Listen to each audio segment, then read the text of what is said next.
سيد المرسلين حبيب قلوبنا وشفيع ذنوبنا وطبيب نفوسنا أبي القاسم محمد بن عبد الله وعلى أهل بيته الطيبين الطاهرين.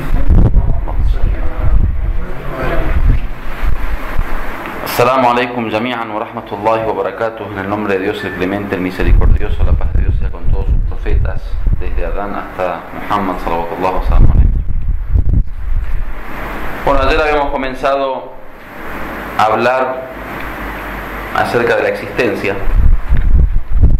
Dijimos que una de las diferencias que existen entre la corriente materialista y la corriente religiosa o teísta o espiritual, o la que cree en un origen del universo divino, es que el materialista considera la existencia únicamente en la materia.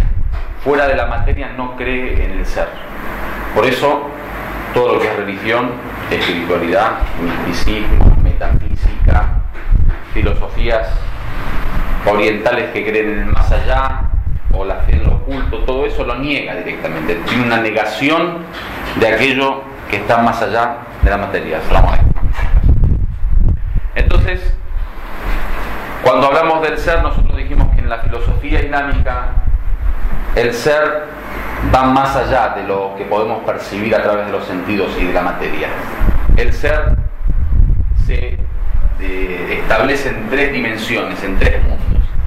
Un mundo que sí es el mundo de la materia, que dijimos que la característica de ese mundo es que las cosas, o los objetos, o los entes, o los seres en ese mundo tienen tanto forma e imagen como materia. Es decir, que tienen cuerpo y tienen imagen. Después dijimos que el otro polo del mundo del ser es el mundo del intelecto, que llamamos Alam el-Aql. En aquel mundo no existe ni forma ni materia. Es decir, que los seres de allá, como por ejemplo los ángeles o el ruh que dijimos, o los mismos intelectos, no tienen ni forma, imagen digamos, ni materia como para poder percibir a través de los sentidos. Y después entre esos dos mundos dijimos que hay un mundo intermedio, que es como un barzaj, que no es ni el mundo de la materia ni el mundo del intelecto, sino que une en parte tanto el mundo de la materia como el intelecto. Es el mundo de lo imaginario o de la imaginación, que dijimos que ahí sí existe forma e imagen, pero no existe cuerpo. Entonces los seres ahí tienen imagen, no tienen cuerpo. Y dimos el ejemplo, por ejemplo, de los seres que nosotros podemos imaginar ahora en nuestra mente. Ahora en este mismo momento yo me imagino el mar. Ese mar es un ser que tiene imagen, no tiene cuerpo. ¿Por qué? Porque no hay algo en mi mente. O por ejemplo lo que soñamos, el mundo del sueño. Cuando uno sueña, toda esa dimensión está en un mundo que no es ni mundo material ni mundo intelectual. No es intelectual porque tiene imagen. Yo veo ahí, yo me encuentro con mi papá, me encuentro con mi mamá, me siento, como, río. Hay una imagen. Pero por eso no es intelectual. Pero no llega a ser tan burdo como el mundo de la materia. ¿Por qué? Porque todo eso no es más que una forma. No hay cuerpo allí. Eso es lo que dijimos ayer. Hoy vamos a hablar de una nueva cuestión, porque nosotros, si recuerdan, dijimos que el autoconocimiento que vamos a ver es filosófico, y en el autoconocimiento filosófico nosotros no vamos a ver únicamente al ser humano, sino que dijimos que una de las características de la filosofía islámica es que cuando ve al ser humano lo ve, digamos, dentro de un ámbito que abarca a Dios y el universo, distinto al autoconocimiento psicológico que habíamos dicho. En psicología únicamente se estudia la conducta del ser, se estudia el alma, se estudia, digamos, el comportamiento del hombre, pero ahí no tienen que ver ni con el origen ni con el más allá, no tienen que ver ni con Dios ni con el universo. Al psicólogo no le interesa si existe Dios o no existe Dios. Al psicólogo que estudia la conducta humana, el comportamiento del ser humano, no le interesa si hay más allá o no hay más allá, si hay vida después de la muerte o no hay vida después de la muerte. Pero el filósofo sí. ¿Por qué? Porque dijimos que el filósofo estudia el ser como ser, y el ser abarca a Dios, abarca el universo y abarca al ser humano. Entonces no podemos hacer un autoconocimiento dejando de lado la visión de el hombre, el universo y Dios. Lo que vamos a tocar hoy tiene un poco que ver con esto de por qué existe esta cultura materialista que no puede ver más allá de la materia. ¿De dónde viene? ¿Cuál es el origen de esta historia de que hay culturas que no logran penetrar en el ser para conocer su realidad tal cual es?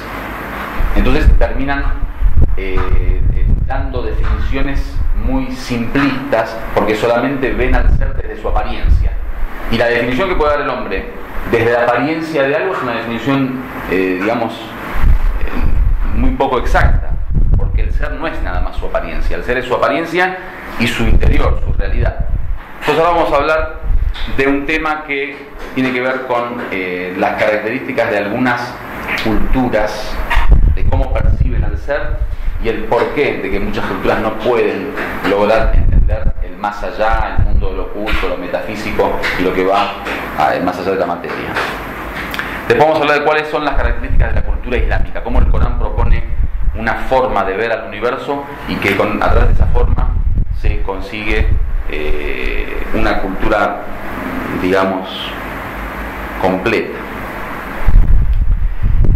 Lo que vamos a ver hoy va a ser una comparación entre una cultura y un cuerpo, para que podamos ver cómo, digamos, imaginarnos el cuerpo de la cultura y ver cuál es el problema de algunas culturas. Todo cuerpo, como ustedes saben, tiene ancho, largo y profundidad, ¿no es así? Son las tres dimensiones del cuerpo. Nosotros vamos a comparar a la cultura también con el ancho y el largo y la profundidad del cuerpo. Vamos a decir que la cultura, para ser una cultura perfecta y completa, tiene que tener las tres dimensiones del cuerpo. O sea, tiene que tener un largo, un ancho y una profundidad. Cualquier cultura que no cumpla con estas condiciones será tan imperfecto como el cuerpo que no cumple con esas tres condiciones. El cuerpo en realidad no puede existir si no tiene una de estas tres condiciones. No existe cuerpo sin longitud, sin ancho, sin largo, sin profundidad. La cultura perfecta que propone el Islam en el Corán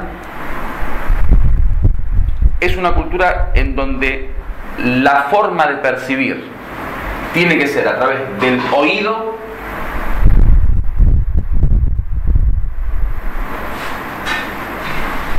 de la vista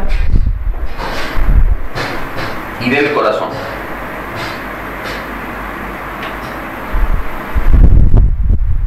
O sea, las herramientas que el Corán propone para la cultura y para poder percibir la realidad a través de esas herramientas y así construir una cultura perfecta son las culturas que se basan en el oído, o sea, en la tradición, o sea, en lo que se escucha de las anteriores comunidades, o sea, en el estudio de la historia que viene siendo narrada generación tras generación, o sea, el método tradicional.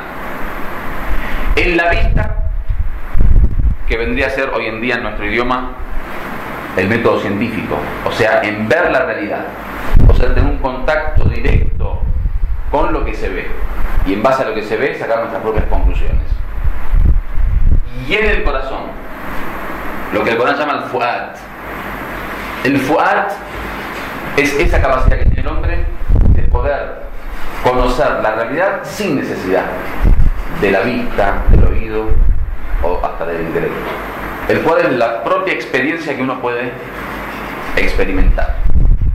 Como por ejemplo, en el Irfán, cuando se habla del conocimiento, se habla de un conocimiento presencial, que es cuando uno puede conocer cosas sin la necesidad de el trabajo intelectual, o el pensamiento discursivo, ni los sentidos. Como nuestro conocimiento de nuestro propio ser. Lo que nosotros conocemos de nuestro ser lo conocemos a través de el fuad, o sea, de nuestro corazón, de nuestra propia experiencia. No hace falta que nos lo cuente un historiador, ni hace falta verlo, sino lo experimentamos, lo sentimos nosotros en nuestra propia realidad. Dice el Corán: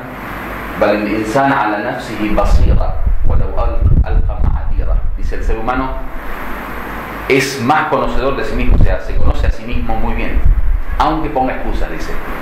Que a veces uno como que constantemente está poniendo excusas, pero dice, no, uno sabe, o sea, se conoce. Cuando Cuando comete error y alguien te lo marca, dice, bueno, pero no sabía. No, sí sabía. Uno sabe, uno tiene esa capacidad. Ese conocimiento interno del ser humano, de su propio ser, no necesita ningún tipo de herramienta más que el corazón. Entonces, la cultura perfecta según el Islam es la cultura que se basa en estas 3 vías para poder conocer la realidad. Dice el Corán, ذَلِكَ عَالِمُ الْغَيْبِ وَالشَّهَادَةِ. Ese es el conocedor del ghaib, del oculto, y de la shahada, o sea, del mundo del testimonio, digamos, del presente. Al-Aziz al-Rahim, el poderoso, el misericordioso. Alladhi ahsana kulla shay'in khalaqa, el que, digamos, creó a todo muy bien, de la mejor manera. Wa bada'a khalqa al-insana min tin, y comenzó la creación del ser humano de barro. Thumma ja'ala naslahu min sulalatin min ma'in mahin, después hizo que sus próximas generaciones nazcan de el ma'in mahin, es el esperma, digamos, que es un agua, el esperma. Thumma sawahu, después lo creó, wa nafaja fihi min ruhihi, insufló en él de su ruh, de su espíritu, wa ja'ala lakum as-sam'a wal absara wal afida. Dice, y estableció para ellos, para ustedes, el sama, el oído, wal absar, la visión, la vista, wal afida qalilan ma tashkurun. Dice, pero agradecen poco. Y los corazones, Dios le dio los oídos, la vista, los corazones, pero agradecen poco. Allahu akhrajakum min butuni ummahatikum la ta'lamuna shay'a. Dios los sacó de los vientres de vuestras madres sin que sepan nada. Ignorábamos todos cuando recién salimos del vientre de nuestra madre. Wa ja'ala lakum as-sam'a wal absara wal afida, y estableció para ustedes el oído, la visión y el corazón, la'allakum tashkurun, quizás así puedan ser agradecidos. Entonces, así ve el Corán al ser humano que puede, digamos, tener las herramientas completas para conocer. Un ser humano y por ende una cultura que le falte una de estas 3 cuestiones, le falta, digamos, mucho para poder ser una cultura perfecta. La vista vendría a ser, y ahora vamos a la comparación de por qué compararlo con un cuerpo. La vista vendría a ser el ancho, porque es lo que uno puede ver en su amplitud, digamos, en un mismo momento. Cuando uno ve, la visión es de anchura. No ve a lo largo porque la vista no se transporta al tiempo. A través de la vista nosotros no podemos ver el pasado ni el futuro, vemos a lo ancho. El largo es del oído, porque a través del oído y la tradición sí uno se vuelve al pasado.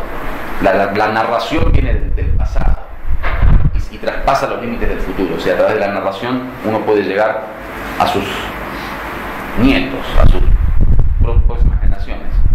Todavía hoy nosotros vivimos de las palabras del profeta Muhammad. Es que a través de la narración y el oído y la tradición se traspasa el tiempo. Por eso es comparable a lo largo, digamos. Y el corazón a la profundidad, porque a través del corazón salimos de la apariencia y de esa simple imagen para entrar en el interior del ser y conocer su realidad. Ahora bien, si queremos hacer, digamos, una comparación, vemos que tenemos 3 culturas. La cultura árabe y oriental, la cultura occidental y la cultura sufí. Cada una de estas culturas ha desarrollado, digamos, su operación de conocimiento y de percepción a través de una de estas 3. La cultura árabe y oriental generalmente a través del oído. O sea, es una cultura más tradicional. En la cultura árabe generalmente la tradición, la narración, la historia, el cuento es lo que fue alimentando a la cultura a nivel conocimiento. En la occidental, ¿qué es? La vista. La occidental es más experimental. El occidental quiere ver, quiere experimentar. Por eso todo es a través del telescopio. Todo es a través del, ¿cómo le llaman? microscopio, a través del laboratorio. O sea, hay que ver la sufí del corazón. La cultura sufí es la cultura del corazón, porque supuestamente es la cultura de la experiencia religiosa, la experiencia mística que se debe sentir a través del corazón. Al sufí no le interesa tanto ver o experimentar en el laboratorio, quiere ver qué es lo que siente en el corazón. Entonces, estas son tres características de estas tres dimensiones de la cultura. Viene el Islam a decir las tres son de alguna manera incompletas o imperfectas, defectuosas. ¿Por qué? Porque hacen hincapié en una dimensión como herramienta de conocimiento, dejando de lado las demás. El Islam, como dijimos, según la visión coránica, crea una cultura tridimensional, una cultura que tiene que basarse tanto en la vista como en el oído y finalmente en el corazón. El oído más la vista más el corazón da como resultado al-ta'aqqul, o sea, el razonamiento. En realidad lo que tiene que ser la base de la cultura es el razonamiento. O sea, la cultura tiene que saber razonar para poder desarrollarse como cultura, como civilización, para poder interpretar la realidad, percibir la realidad. Y el razonamiento en el Islam es el resultado de la unión de estos tres elementos: oído, vista, corazón. De ahí ese hincapié que hace وَجَعَلَ لَكُمْ سَمْعًا وَالْأَبْصَارَ وَالْأَفْئِدَةَ, que dice el Corán. Establecí para ustedes el oído, la vista y el corazón. Y de los tres ejemplos tenemos muchas aleyas y hadices que hablan de cómo, por ejemplo, en algunos momentos se hace hincapié en la tradición, en otros momentos se hace hincapié en la visión, en algunos momentos se hace hincapié en el corazón. Por ejemplo, el Imam Ali dice: ¿cuál es la diferencia entre la verdad y la mentira? ¿Cuál es la diferencia entre la verdad y la mentira? Dice el Imam Ali: 4 dedos. 4 dedos. Entre lo que se escucha y lo que se ve. Porque lo que se escucha, uno cómo puede comprobar que sea verdad, se escuchó. Pero lo que se ve, es verdad sí o sí, vos lo viste. Por eso en el día del primer día de Ramadán dijimos el tema de ver la luna. ¿Cómo se puede comprobar la luna?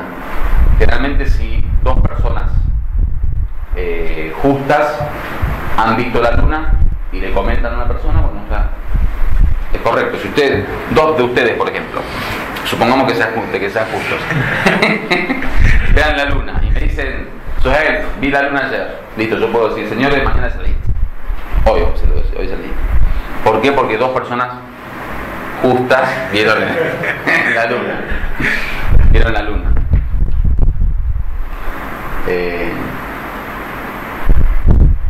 Ahora, si por ejemplo en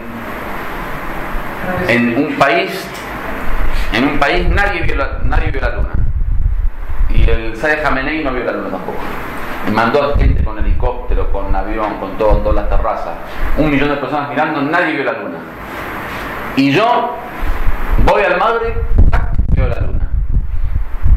Sayyid Khamenei dice: bueno, mañana, señores, no es Eid. ¿Por qué vamos a ver la luna? ¿Yo qué hago? ¿Qué hago? Si la vi. ¿Sabes Khamenei te dice que mañana lo vi?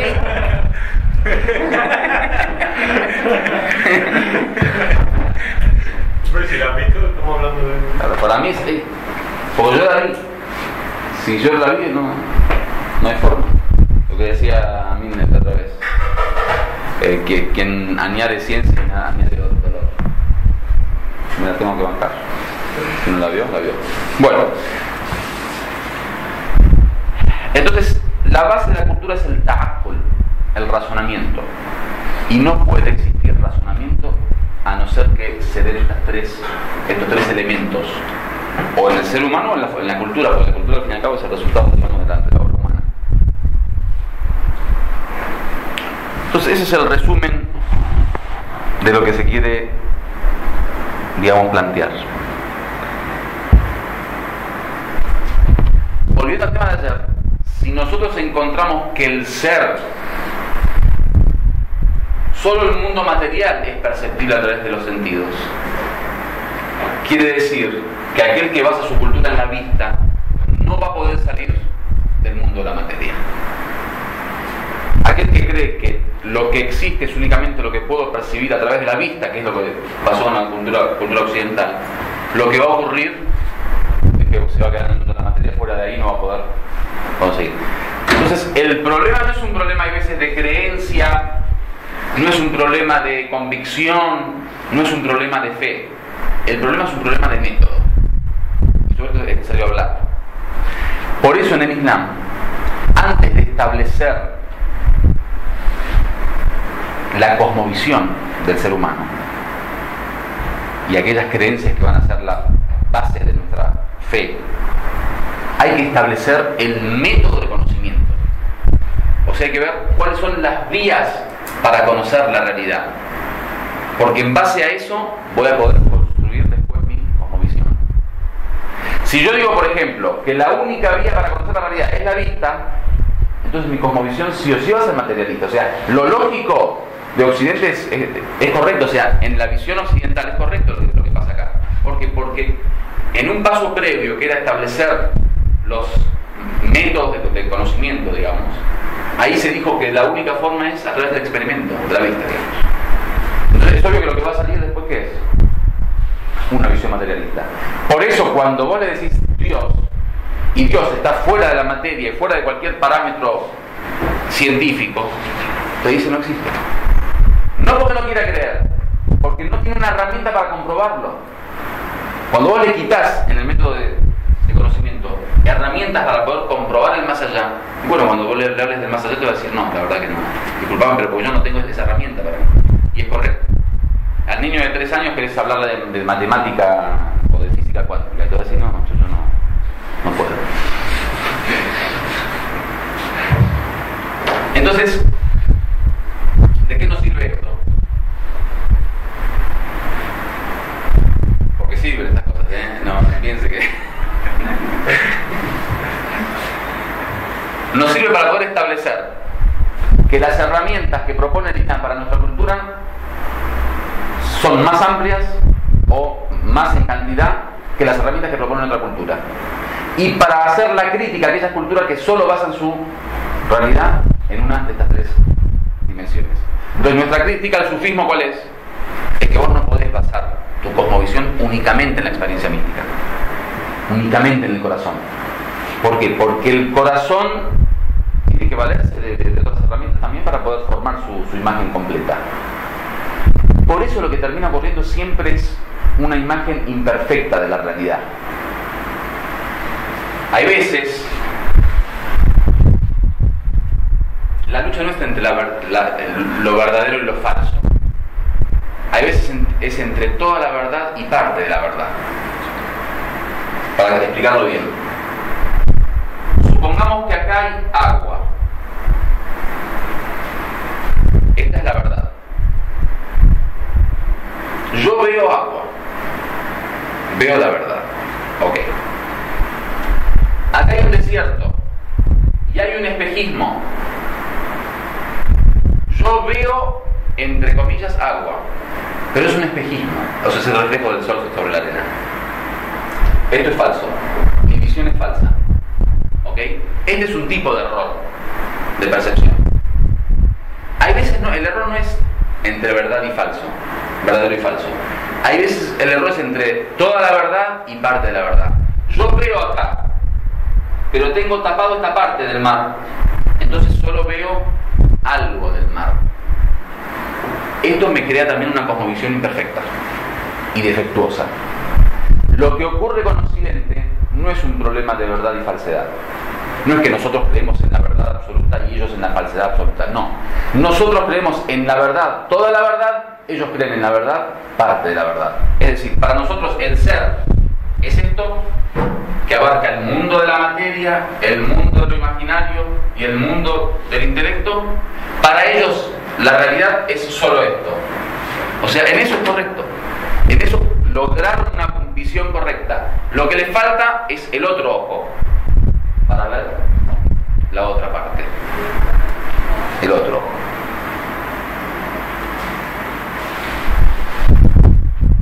Obviamente esto del otro ojo es fundamental para poder entender un montón de cosas que después a nivel valórico, a nivel moral, principios nos ayuda.